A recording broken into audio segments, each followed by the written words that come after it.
On this week's episode of Comics Controllers, we talk about Captain America and the Winter Soldier and how amazing it is. We also talk about the tie-in that came with Marvel's Agents of S.H.I.E.L.D.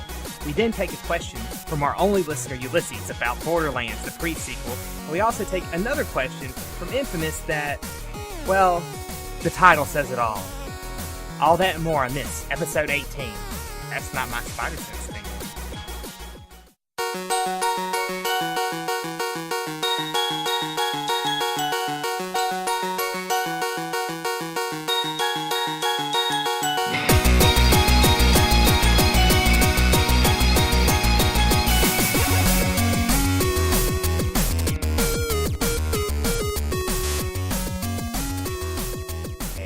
Welcome back to another episode of Comics Controllers. As always, I'm Kyle, joined by my co-host Steven.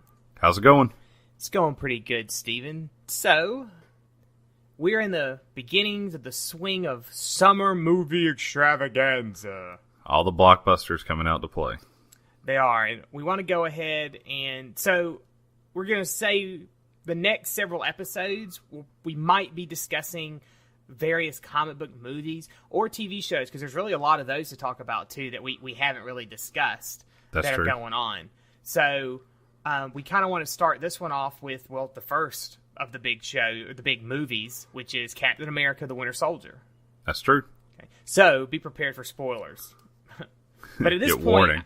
You've probably been spoiled on it from one way or another if you haven't seen it yet.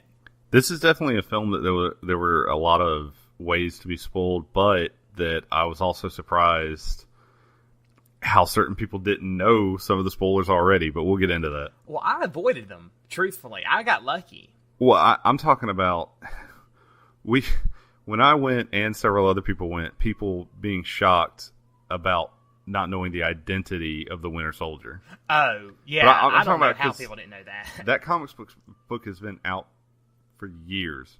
Well, I think you're thinking about it from the standpoint of somebody who's reads true. Comics. You know, like my dad wouldn't know. He doesn't read them.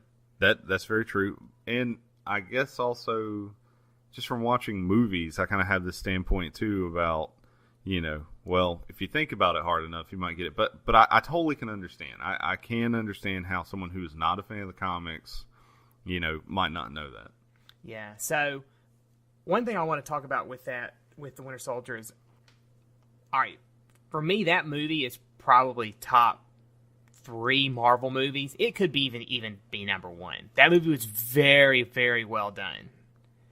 And as a comic fan, there were so many little nods in there to things that I was just constantly happy throughout the entire movie.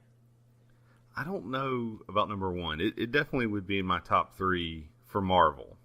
It's up there. I mean, it's top 3. Number 1, it's hard to say, because I like, there's several of them that compete for that spot. Right. And as far as comic book movies overall, not just Marvel, I would definitely say it's in the top 10, probably the top 5. It's just a really well done, well executed movie, and it's from 2 people that I would have never thought would have done a good action movie.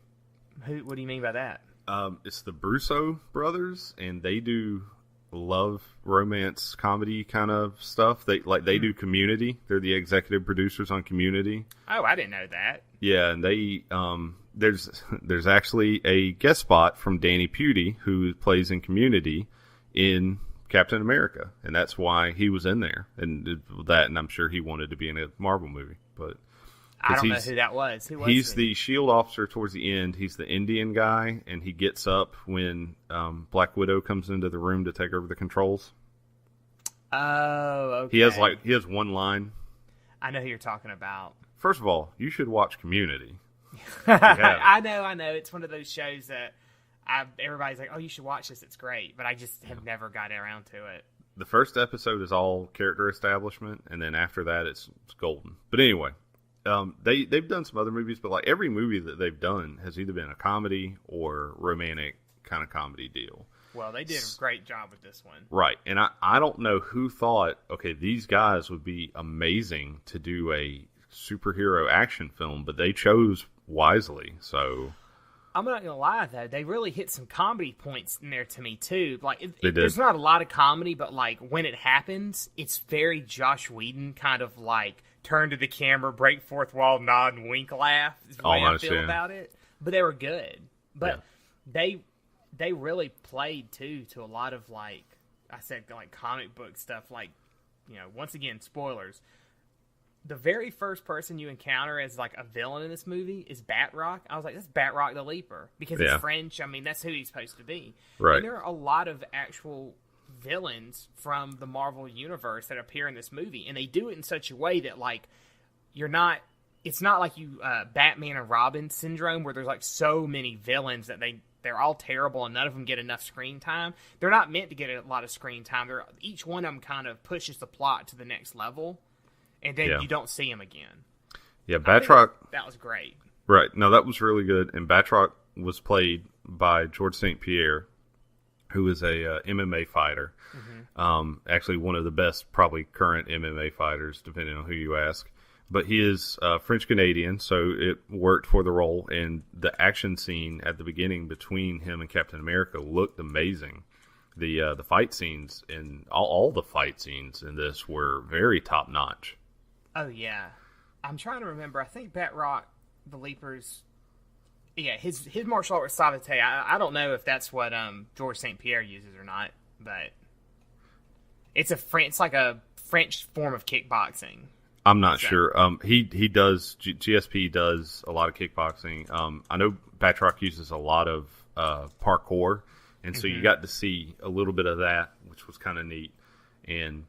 I don't know. Like you said, it was a really neat nod because I remember, almost a year ago when they said, they're getting somebody to play Batroc, and I was like, I didn't even know that. That surprised me. I didn't know he was in there. I knew he was in there because I follow some MMA stuff every now and then, and I was paying really close attention to this movie because I was really hoping it would be good, and thankfully it did. But I remember I had heard the name before, but I realized it's like. Yeah, that's a Captain America villain. And past that, I know nothing about him. So it was kind of neat because I went and looked some stuff up about him. So I always love when they bring in villains, like that, like you're saying, like maybe give them just a little bit of airtime and maybe make them cooler and cool enough to where you might see Batroc in a future Captain America comic now. Maybe, and there was other stuff too, like, and he was in the first movie, Arnim Zola, the scientist. Yes. He actually appeared in the form that he most commonly appears as in the universe now, which is the computer monitor. Well, yeah. I think this is his in-between form, and which makes me excited to see him actually appear. Because isn't he just a giant head computer monitor? Like the monitor is his head. Yeah, in some of the comics. Yeah, there's like this robotic body or something, and the monitor's in the chest. Right. That's him. It's just his face on the monitor. Yeah. So my hope is that we have not seen the last of Arnim Zola, and he will show back up in his true form. Maybe in Captain America 3, maybe in a future... Maybe even in Avengers or something. Yeah, something. Because he's a fun character, and the guy who they have to play him does a really good job at it. Yeah, and then... They also had not even just, those two villains. They even had other Captain America characters show up. Like his longtime girlfriend was Sharon Carter. Yeah. She was an agent of S.H.I.E.L.D. Well, she shows up in there. They never say her last name, but she gets called Sharon. They constantly hint that, hey, you should ask her out and stuff like that. And she has the look of how Sharon Carter would look. Right. And so I thought it was cool that she was in there, and they were trying to set up this, stuff with her and him and everything. Yeah, very that was subtle, pretty cool. But it was there. She really had a moment to shine too at the end of the movie when, like we said, spoilers. So basically, when the Hydra agents come out, there are still a few people who are loyal to Shield, and she saves that one guy from getting his head blown off because she kicks his chair out from under him. But she also stands up to Crossbones. Yeah. Which, oh my God, that's who that guy was supposed to be. I didn't realize that's who it was, but it makes so much sense now. You're making me sad here. Yes, I didn't realize. No one knew that was supposed to be Crossbones, apparently. But I didn't know Crossbones' real name. I used to think he was a crazy racist. Yeah. Well, yeah. But I mean, he was a villain during that time of the Winter Soldier stuff because I remember Bucky fought him a couple times. Well, he's also the one who's responsible for beginning the death of Captain America. When in the issue where Captain America gets killed, Crossbones shoots him in the chest, and then that triggers the mental whatever, the mesmerism in Sharon Carter to go up and basically put 6 shots in his stomach or whatever. Yeah, unload on him, empty her clip. Yeah, she basically just walks up and just bang, bang, bang, bang, bang.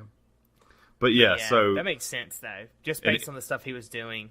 And if you want to read a really good comic, go read the comic where Wolverine hunts down Crossbones after that, because basically Wolverine's like this SOB is dead, and goes after him, and they have this knockdown, drag out fight, which pretty much consists of Crossbones deciding, I need to slow him down, so I'm going to shoot every bullet I have in him, so he's just weighed down by all my lead.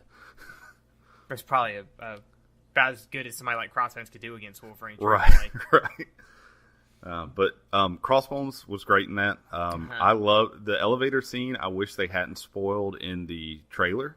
Yeah. Because it works so well. Well, because I agree. I saw that coming. I knew as soon as he stepped in the elevator after all that went down, I was like, all right, this is when it starts. This is that scene. And I was like, I would have loved to have not known this was going to happen. Right. But it was still good. It was good, yeah. I don't get how when he uses his shield and he cuts to the left wall of the elevator and somehow that makes the elevator fall. I wasn't 100% sure if that's how elevators work, but elevators don't fall like that. They don't. They don't even fall that far. They have emergency brakes on them that will stop them. Yeah, it didn't make sense, but it looked good. Yeah, it's a Hollywood elevator. Yes, but that one had emergency brakes too. It stopped, but it stopped very far down, further than they're supposed to. And I'm sorry, this brings up probably the best joke, in my opinion, in the whole movie, which is at the end when Captain America's running out of the building. Or I'm sorry, it wasn't Captain America, it was Falcon. Was running out of the building, and Nick Fury catches him on the helicopter, and he's like, I said floor 42. And of course, Nick Fury's like, they don't put the numbers on the outside of the building. I mean, talking about the Falcon, that character, first off in the comics, I don't have a problem with him in the comics. It's just there's not a lot with him. I mean, when he's there, he's a cool guy. Yep. He's basically Cap's sidekick. That's what he works best as. So I don't think he could carry something on his own. I have to agree 100%. I think it's amazing that they used more of his Ultimate Comics costume. They made his costume in this one look closer to the Ultimate Comics, which... Thank God, the other costume, it's very flaming. That red and white costume is fine for the comics. It's very Silver Age. It is, and it just wouldn't work in the movies. But I will say that they did a really good job of... Black Widow felt good on her own. Yeah. She held her own, and I know that they've been discussing giving her, once she's done with the pregnancy and after she fulfills this other obligation, they want to discuss doing a solo Black Widow movie, and I think that would be awesome now. And Captain America, I think this movie shows that she could probably hold a movie on her own. Oh, totally. Just do it like a classic spy thriller movie. Right. Imagine Bourne Identity, but with Natasha Romanoff. I'd pay tons of money for that. Yeah, I'd go ahead. Scarlett Johansson, but. Right. Yeah, I would go ahead and do the plot with the other Black Widow. Go ahead and knock that out in her series with the blonde Black Widow, Bonnie, whatever. I can't remember her name. Yeah, I can't either. But I would like to see them do some stuff about her history, because they hint a lot at her your being past. bad. Yeah, your past is going to come out now. I'd love to see them talk about that. Maybe it comes out because I remember correctly in the comics, Natasha Romanoff had some dosed down version of the Super Soldier like Nick Fury did. So that's why she's been around since the Cold War, but she's so young because she can because of the serum. Yeah. I'd love for them to go more into that type of stuff.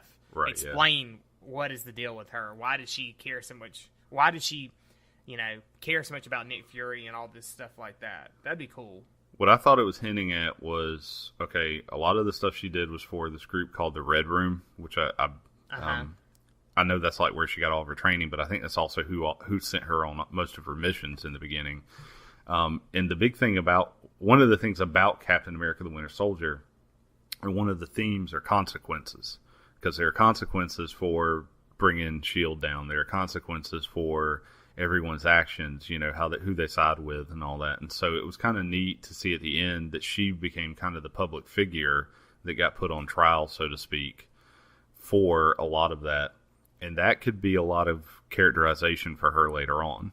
Yeah. But I agree that she was able to shine in that movie, and then Falcon, even though he's not in there as much as she is, they don't feel as like throwaway side characters. They are straight up Cap's sidekicks, and they hold their own.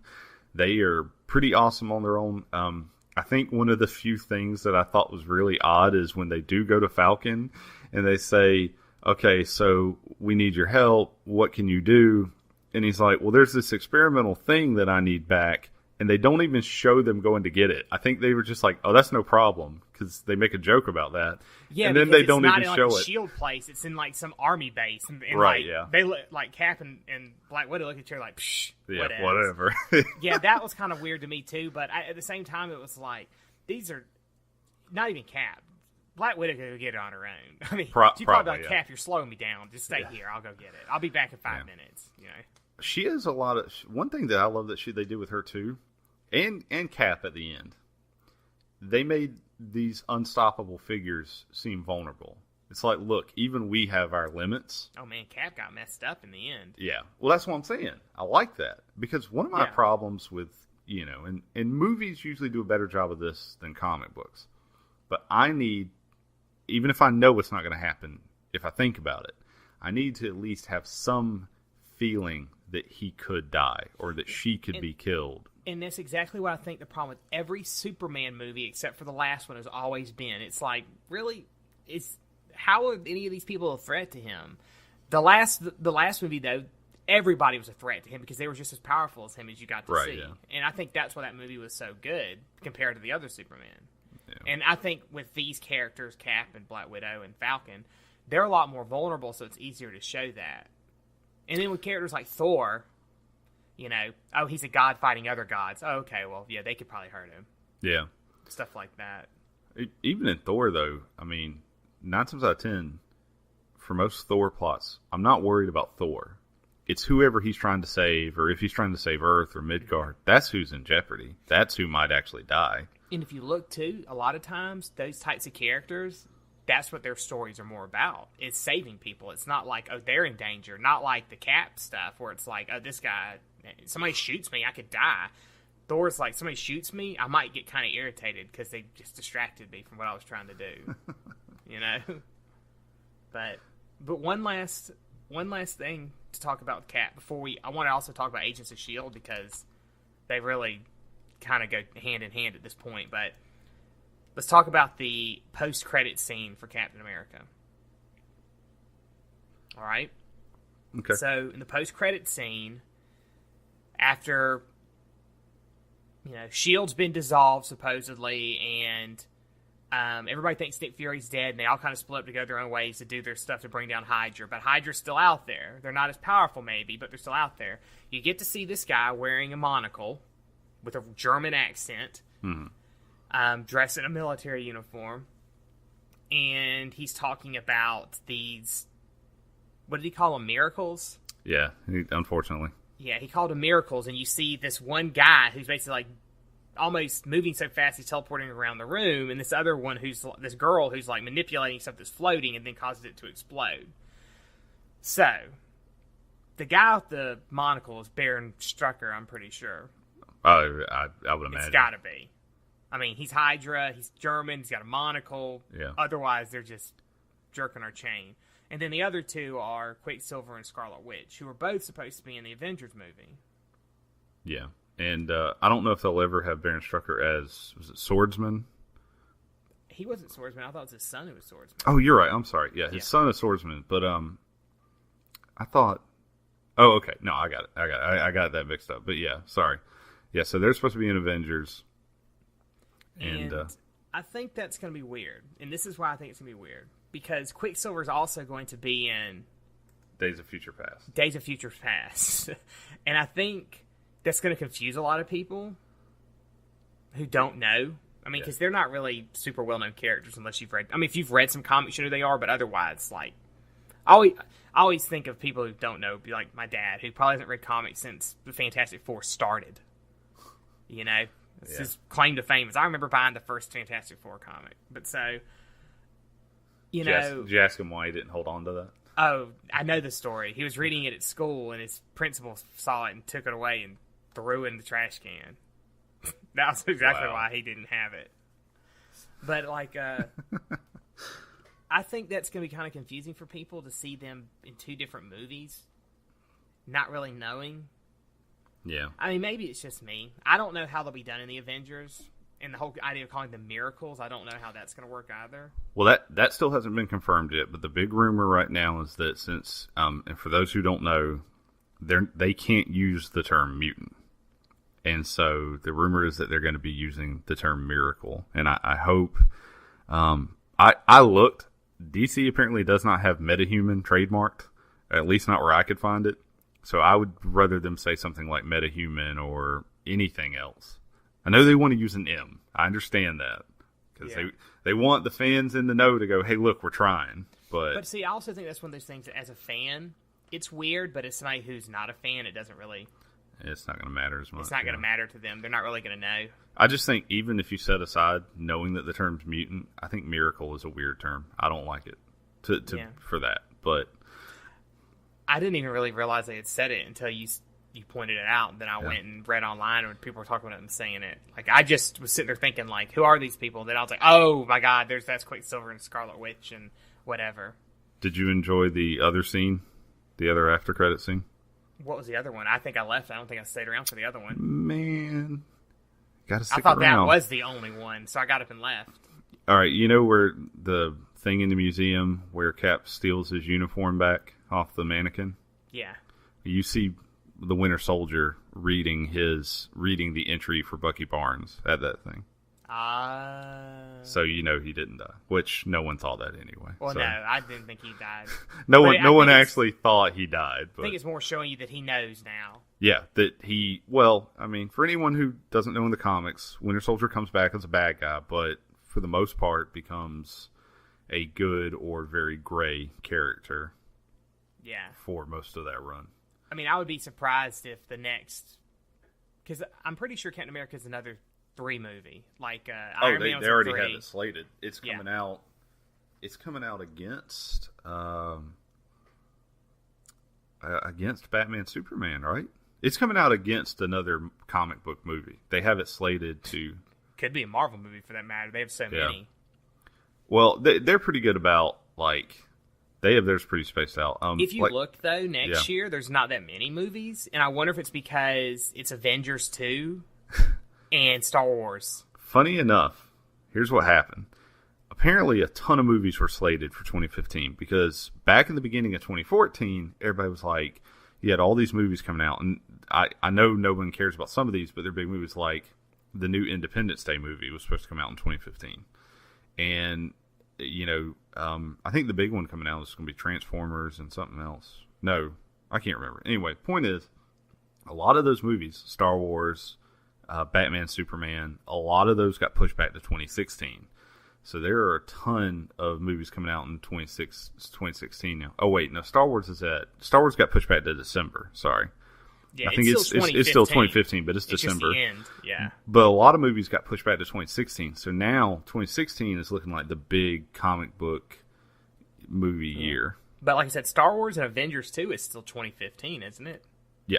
Yeah, both of those are still 2015. So we're still expecting another Captain America movie and another Thor movie, if I remember correctly. And then I don't think there was any more Iron Man movies. I thought they were 3 was all. They haven't announced any more. There's Ant-Man.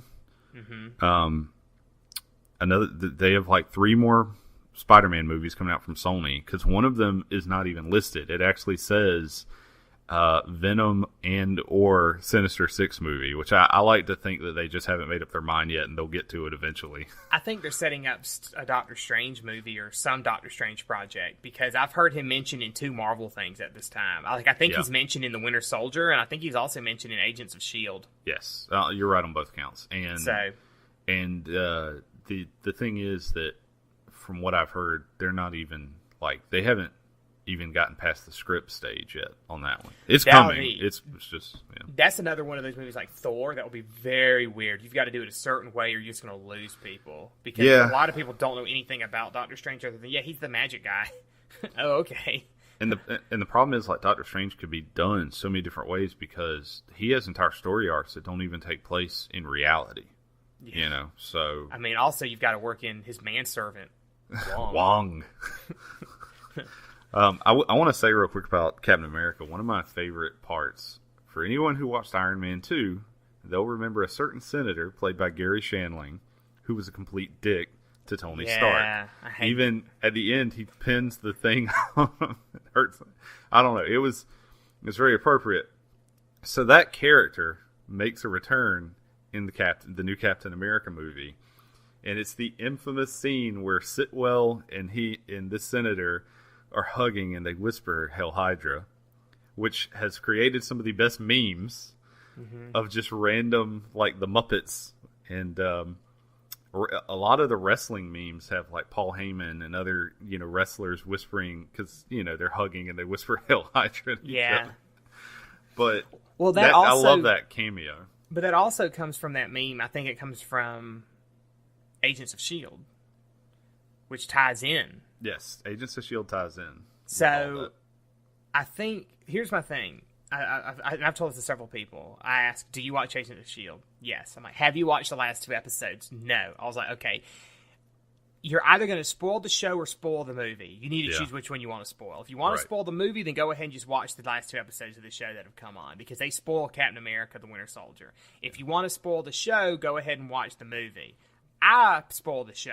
Yeah, and I'd rather watch that movie. I think that's the best option. I think the best option is for you to watch Captain America, the Winter Soldier first, then go watch these past 2 episodes of Agents of S.H.I.E.L.D.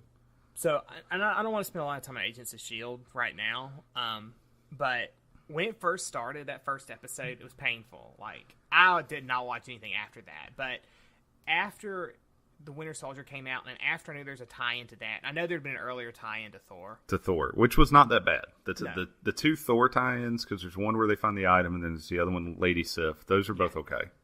And I was like, okay, I'll go ahead and try to catch up on it. And so I did. And it's a slow-going show, but once it gets going, I felt it started to... Once they found out what they wanted to do with it, probably around about episode 8 or 9, I thought it got really good. It gets good to me once they start bringing in Deathlock and really get into their main storyline about the clairvoyant and all that. However, I agree. I actually liked the first episode, the 2-hour premiere, but like the 2nd, 3rd, 4th, and maybe even 5th episodes were almost painful to get through. Yeah, I mean, I think another part of the problem is that, like, after watching... Before this, I watched Arrow, which we're going to discuss in a either next week or probably the week after, if I had to guess. We're going to discuss that TV show. But to me, Arrow is good from episode 1. Like, there's a couple episodes that aren't as good as others, but like, I was invested in that story immediately. Agents of S.H.I.E.L.D., there is a constant, like, they're selling me. It's like I keep coming back to the show, and they're like, all right, guy, come on, you want it. I'm like, I'm not quite there yet. And eventually we work something out. Yeah. In Arrow, there's like this huge storyline that's constantly going on, and everything that happens kind of ties to it. Agents of S.H.I.E.L.D., not so much. A lot of times it's like Buffy, where you get like one episode completely stands on its own, and like it may have nothing to do with what's going on. Yeah. And I think once they finally decided that we need to do an overall storyline for the whole season is when I got pretty interested in it, because then it all tied together. Right, and this just makes me believe that season 2 of Agents of S.H.I.E.L.D. is going to be really good, but season 1 is going to be the one. But a lot of them are a lot of shows are like that. Like the first seasons are kind of like really hard, like because they're just trying to figure out what they want to do with it. And the actors are trying to figure out how to play the characters the way they want. But I mean, the cool thing about it is that they're tying the entire universe together, because they are following along. Like, they mention events from Thor, they mention events from Avengers, they mention events from Winter Soldier. Hell, the Winter Soldier has completely altered the way the show's going now. Yeah, and that's interesting. That was a good idea on their part. So I mean, I think it's really awesome to see, and I think we're gonna, with future movies, we'll get something similar from them. So I think it's really good. Just a quick note, I know this is a whole entire different discussion, but there are some shows that just this first season does not work. And I'll give you a really good example. I actually ended up being a really huge fan of Smallville. However, that first season of Smallville is painful to get through sometimes. Even the first season of Buffy is painful. It's half a season, but it's still I was about to say, that one's not god even awful. a full order of episodes. I don't know. Buffy, maybe because of the nostalgia factor, it wasn't as painful for me. But I just remember rewatching season 1 of Smallville and wondering how it didn't get canceled. Go back and rewatch season 1 of Buffy. I will. You'll see what I mean. Like season 2, it even starts off kind of like that. But in season 2, once they hit their stride with the Angelus stuff, then that's when you're like, this show knows what it's doing now. And I will agree with that. That's when it really picked up. But I actually rewatched Buffy season 1 a couple of years ago, and it wasn't. I don't know. I would rather rewatch Buffy season 1 than rewatch Smallville season 1. That may not be saying much, but I can never get into Smallville. Smallville was really cool after season 3. Season 1 was Monster of the Week, and it should have been called the Clark Saves Lana show, because that's what happened. Or sometimes some episodes he'll save Chloe instead, but it's always Clark saves his friends. Season 2 started off that way, but then was like, well, let's actually start connecting a couple things and doing more with Lex Luthor. So it got a little bit better. Not much, but a little bit. And then season 3, it was like, oh, we can actually pull in other stuff from the DC universe, and we can make all the characters more interesting. So it really picks up then. And that's one thing I kind of wish S.H.I.E.L.D., like you said, they follow along with a lot of stuff, but I would love to see some more references. I would love for them to have an actual bad guy who's from the Marvel Universe. Not that Deathlock isn't cool, but I'm thinking someone who can be like a group, like if they were fighting AIM. I know in the Marvel movie... They mentioned them. They mention... Okay, wait. You might not have seen this episode yet, but in one of the episodes recently, when they're talking about Hydra, they mention... They may not call them AIM, they may call them Advanced ID Mechanics, that's their real name, but they mention AIM and Hydra, and I want to say they mentioned some other group from Marvel. Well, see, that'll be cool. If they bring them in and start having them as regular villains, I think that's a great idea. I just know at the end of Iron Man 3, a lot of AIM got destroyed. So, maybe there's a new head of AIM, or, what did they call him, the Scientist Supreme or something like that? I think so. It's something like that. Because MODOK will show up. Oh, yeah. Wouldn't that be awesome? That's where he came from. Yeah, wouldn't that be cool? MODOK and MODAM. MODAM, yeah. Was it mental organism designed only for killing and mental organism designed only... I don't remember the other one's called. I don't remember. It's a female MODOK. It is female MODOK, yeah. I mean, they look exactly the same, except for one of them has breasts. Which is really weird, I think considering they're both giant heads with arms and legs, that one of them has breasts. I think in some issues, she has lipstick. Like, that was the defining factor. That completely, I could tell the difference then. Yeah. I'm serious, though. I remember one of them having lipstick. Because in Matt Fraction's Iron Man run, they show up. But anyway. But yeah, so Captain America Winter Soldier, go see it. In fact, if you haven't seen it, you have to see it. It's great. And I know we didn't discuss some of the finer points. The acting was really good. Oh, yeah. The special effects were great. Special effects were really good.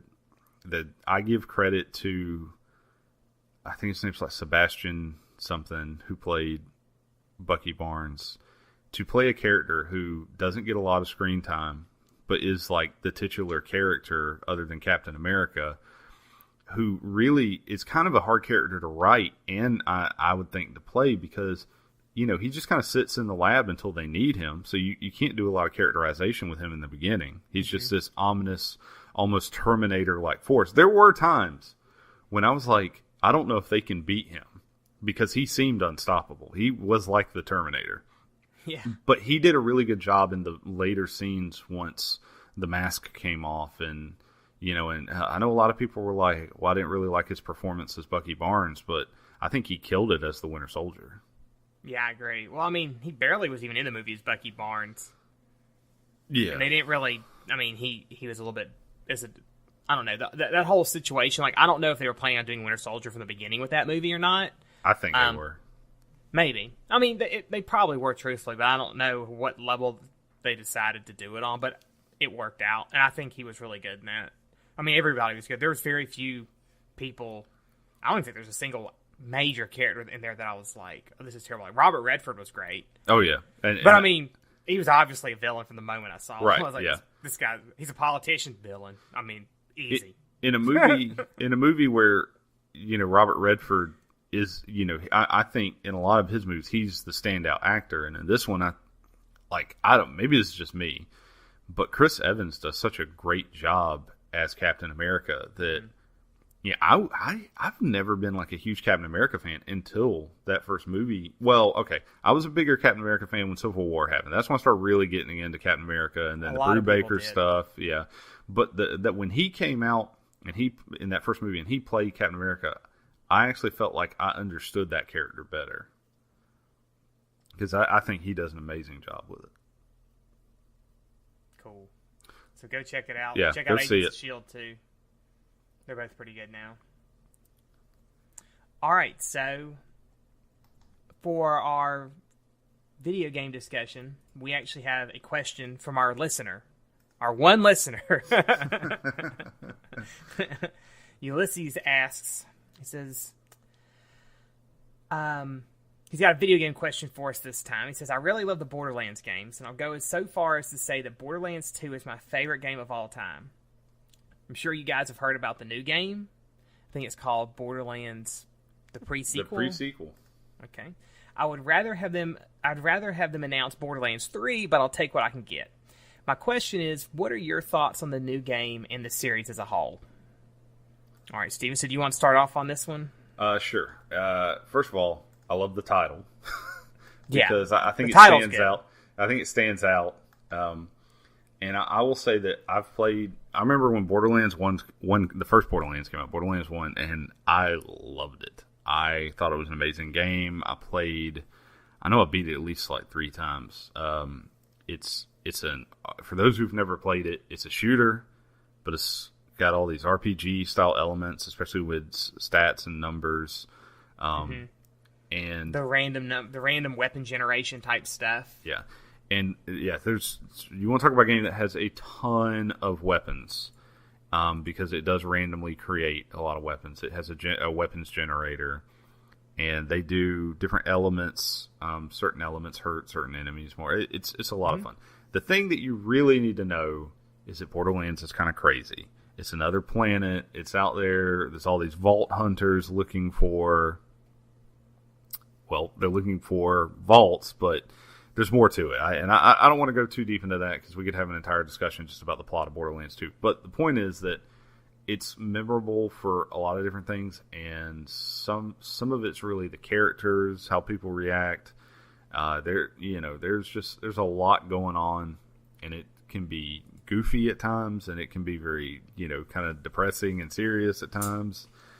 There's a part in Borderlands 2 with the Handsome Jack, who's still probably one of the best villains in video game history, and I've never wanted to kill a bad guy so much in my life. I've never felt that satisfaction so much. But anyway, so the pre-sequel takes place between Borderlands 1 and 2, and I think the reason I think this is a good idea is because a lot changes between Borderlands 1 and 2.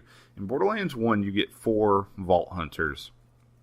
And in Borderlands 2, you get 4 completely different Vault Hunters, plus some DLC Vault Hunters. And the thing is that the previous 4 Vault Hunters from the first game show up as NPCs, and a lot's changed. They've split up. They all are kind of running these different groups and have these different... one of them has their own cult at that point. So... Also, Borderlands 2, there's a new bad guy who they, discuss his rise to power. But you didn't see that rise to power.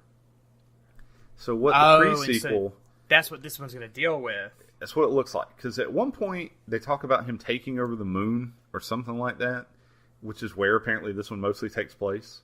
And you're playing, essentially, at least 3 out of these 4 characters I know are bad guys. Because they've announced the 4 new Vault Hunters. There's Athena, the Gladiator, and then Wilhelm, the Enforcer, is one of the bad guys from Borderlands 2. Then you have Nisha, the Lawbringer, which she's the one I know nothing about her. And Claptrap, who his class is called the Frag Trap. And that's the little robot guy, right? Claptrap is the little robot guy. And a lot of people are going to say, well, he's not a villain. Well, that's not entirely true. He he had some DLC where he was kind of a villain for a very brief time in Borderlands 1. And he's actually discussed, I believe it's in Borderlands 2, that he can be reprogrammed pretty much to do anything. So, also, he worked for Hyperion at one point. And I think a lot of people are just going to love that he's a playable character because people love the character of Claptrap. Yeah. So, I have a video game confession. You've never played Borderlands? No. I played it for about an hour. Okay. I never played Borderlands 2. And now, don't get me wrong, it's not because it wasn't fun. It was fun, but I was playing it by myself, and I really don't think it's fun by myself for a long period. And I just got distracted and never came back to it. And by the time Borderlands 2 came out, I was like, do I really want to go back and play the first one and then play the second one? No. And so I didn't bother playing the second one. Borderlands is best played online with a couple friends. And that's what I felt. And I tried to get a friend of mine to play it with me at the time, but she didn't like it at all because she doesn't like unrealistic shooters. Yeah. So she was like, I don't like the fact that I put a clip into this thing and it's not dead. I was like, well, I mean, it's a video game. Get over it. Yeah. And this is definitely an unrealistic shooter. My favorite one. Yeah. My favorite one is there's a certain type of weapon. I forget what it's called, but every time you reload it, your character throws the gun, and how many ever bullets are left in the gun, it explodes for that much damage. That's awesome. Yeah. So, but anyway, the premise seems cool. Yeah, I agree. Yeah, because I remember reading about it being almost like the Shadows of the Empire for this. It takes place between two games that already exist, so It takes place in the middle of those two, explaining what took place between that time period. Yeah, and you're going to be on the moon helping Handsome Jack. Which the fact that he's back alone I'll at least play this game because that's, like I said, that's one of my favorite villains. And you're on the moon, which adds to the mechanics because you're on the moon, they're introducing a new element, which I believe has been confirmed as ice is the new element. And then you're also going to have a different type of transportation mode because you have jetpacks. And it's also going to change some of the combat. You're on the moon, so yeah, that makes sense. Yeah, so it apparently works as partially a transportation mode, but also it changes combat because you can jetpack around and shoot at stuff from the sky and all that. And that sounds interesting. They haven't released, at least last time I looked, they haven't released a lot of new stuff for the mechanics. Not enough that's worth really mentioning. Now, and they're still working on the classes. I'm knowing it's going to be on PC. Yeah, it's most likely going to be on is it PC. Xbox One and PS4 only? I'm not sure. Other than that? My understanding was that it's going to be on all four. Xbox One, PS4, and 360 and PS3. But I don't know that for sure. I haven't read that anywhere for definite. We'll probably hear more about that. Yeah, because it's not due out this year; it's due out next year, right? I think it's next year. It's getting kind of confusing because, like the Assassin's Creed announcement, they just announced 2 new games, and one of them, for Christ's sake, yeah, Unity is only going to be on the new systems. It's only going to be on One and PS4, and then the other new Assassin's Creed game where you play the Templar is actually going to be on all of them, I think. So we're getting into that, and this kind of makes sense. About after a year of these new systems being out is when you're going to start seeing some games. Okay, well we're switching our franchise over to the new systems and stuff like that. So, and you're going to have a lot of these. What do people call them? I think Stinson always calls them the ascenders or the in-betweeners, which are the games that they're going to be on both systems, but you're going to have the lower graphics on, the one. Yeah, they're porting it for one system, and so it's kind of look like garbage because of that. Right. And usually they're porting it down, so that version's going to look like complete butt. Yeah. Well, it's like with the big Watch Dogs thing recently. As a PC gamer, I'm used to my games looking like crap because the console's sucking so hard. and developers being lazy. Is that a chip on your shoulder I'm seeing, or? I mean, it's the truth. There's a difference in having a chip and the truth. Consoles hold PCs back. I mean, and this generation's probably worse than any other one because there's not a big difference between this generation of consoles and the last.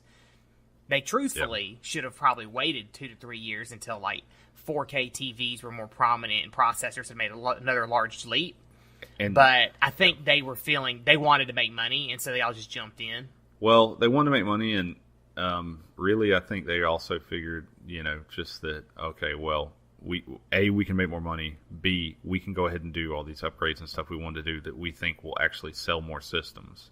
Yeah. And we now, use this as an excuse. My biggest problem is that this generation of consoles is also, from what everybody's saying so far, is probably going to be the shortest, which means for those people who buy an Xbox One and a PS4 this time, when you go to the next level up, it's going to be even a smaller gap. So that's going to be the biggest disappointment right there. That's why I pretty much decided I'm going to skip this generation of consoles and just go PC. I mean, I don't get to play games as much as I wanted to anyways anymore due to just school stuff. But if that's the case, that I can spend $1,000 on 2 consoles and then in 4 or 5 years spend another $1,000 and there not be a dramatic difference, then yeah, I definitely won't probably buy both consoles this time around, which I usually do, but I just don't think it's worth it this time. I mean, I still want a Wii U. Yeah. The moment I hear a price drop, I'll probably buy one, but I agree. I'm just waiting.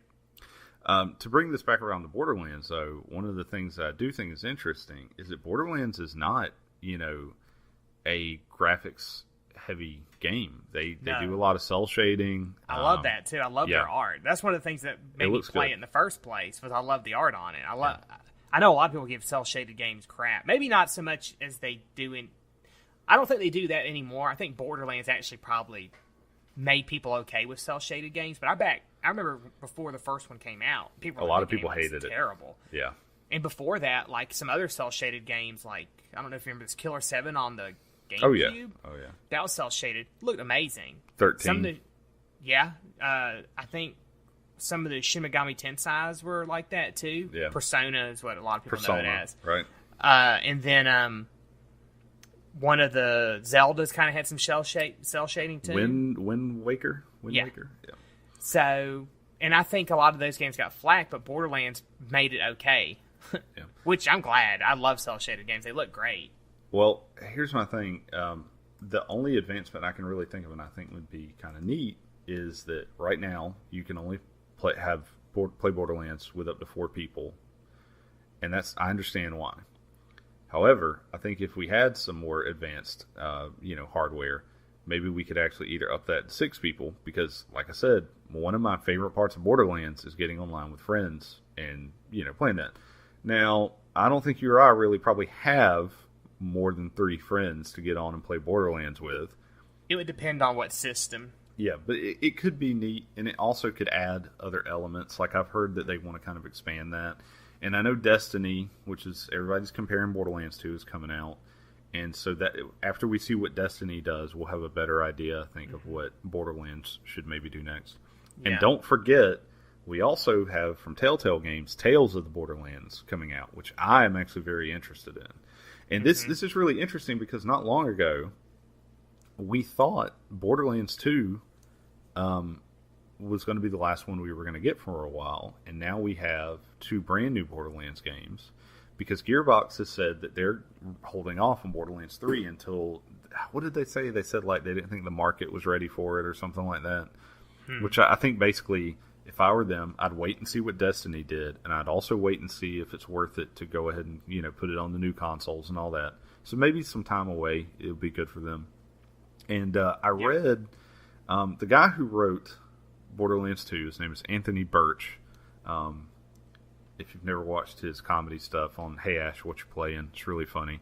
But he is not the head writer on the pre-sequel, but he is one of the writers on there. And it's this one's being made by 2K Australia, which a lot of people are not sure about it not being made by Gearbox, but I think it'll be good. I still think it will be a good game. We have to wait and get some more details and stuff like that for it. Well, and it could be another reason they're waiting on the Borderlands 3 is, like you said, they want to see what happens with Destiny. They probably want to see what this one does. I have a feeling that this game, the pre-sequel, is kind of like your Assassin's Creed holdover games you get. Right. And it may also be one of those things that absence makes the heart grow fonder.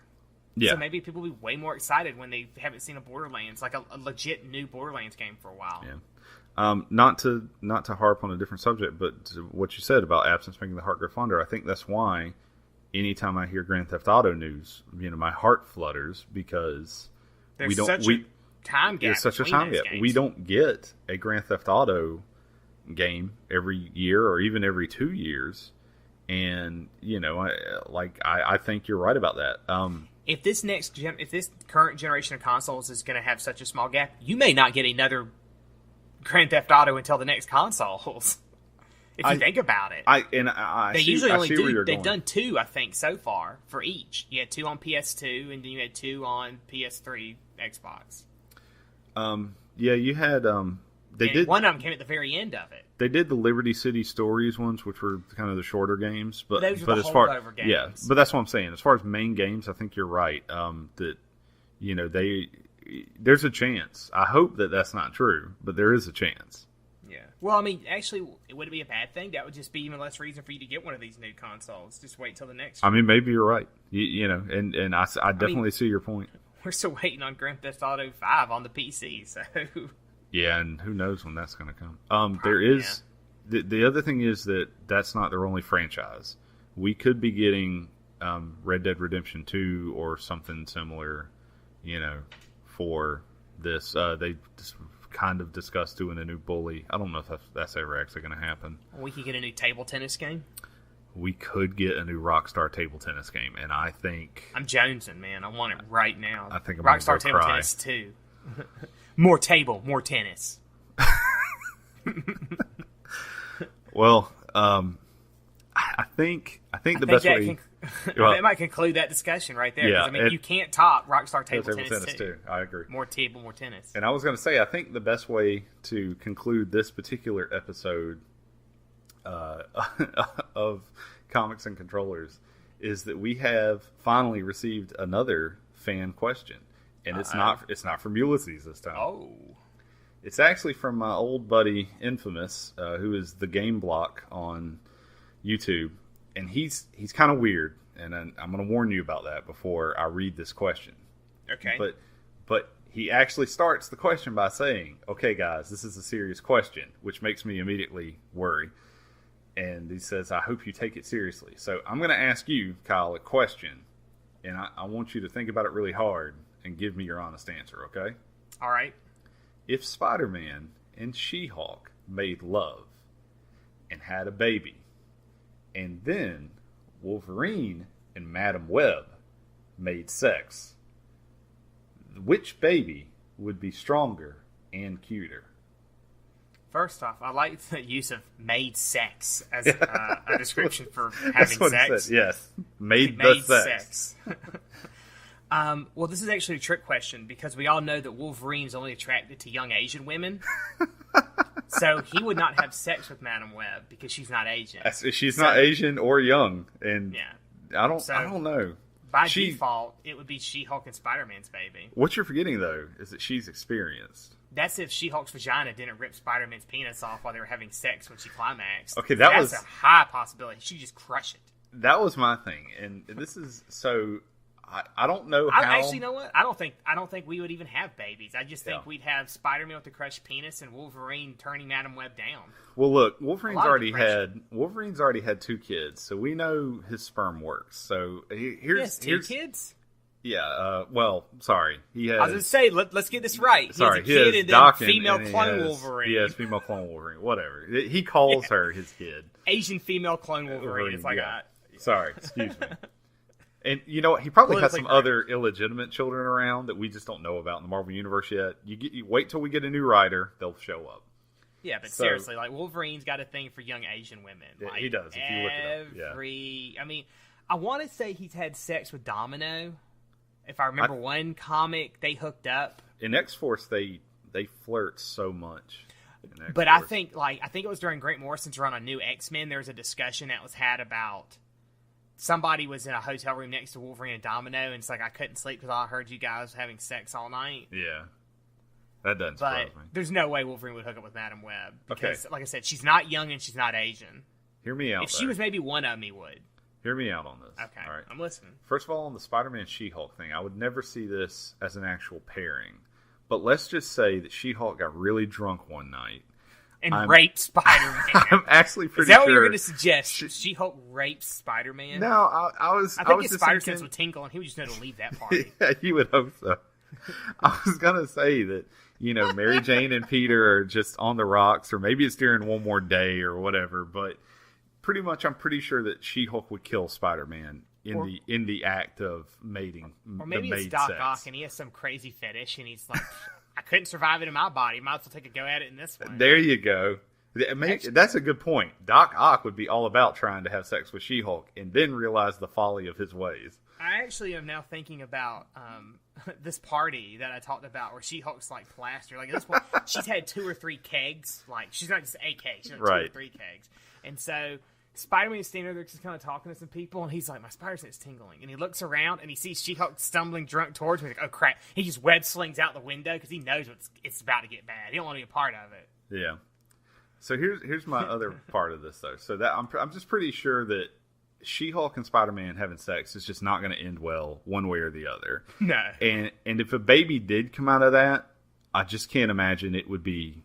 It's probably going to end up being a dumpster baby. I'm sorry. I'm just going to be honest. A dumpster baby. I'm going to be honest. Oh no. It'd be like a Cabbage Patch Kid. It'd be like one of those Cabbage Patch Kids. Remember back? No, Garbage Pail Kids. Garbage Pail Kids. That's what they were called. Those cards. It would be like oh god, I'm trying to think of one of the ones. It would be like this green one that had like 8 arms and a dumpster with like 8 eyes and stuff. It'd be like, which leads Gamma Gary Arachnid would be like his name or something. Oh Jesus! Man. Which leads into my next part.